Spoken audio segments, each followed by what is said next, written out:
आपण पाहत आहात लाईव्ह महाराष्ट्र पोलीस टाइम्स।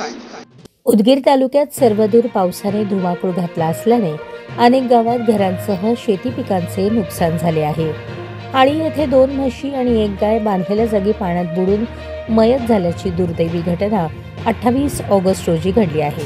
आळी येथील युवा शेतकरी तांबोळी खाजा मैनुद्दीन यांच्या बांधालगत असलेल्या शेतातील गोठ्यात 2 गाभण म्हशी व 1 गाभण देवणी जातीची गाय नेहमीप्रमाणे बांधली होती।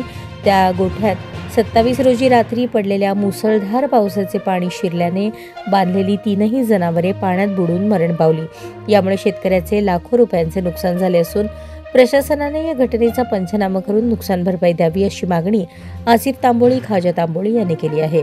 आळी येथील गुरे बांधलेल्या जागीच पाण्यात बुडून मयत झाल्याची दुर्दैवी घटना घडली असून सदर घटनास्थळ पाहणीचा पंचनामा अहवाल वरिष्ठ कार्यालयाकडे देण्यात येणार आहे।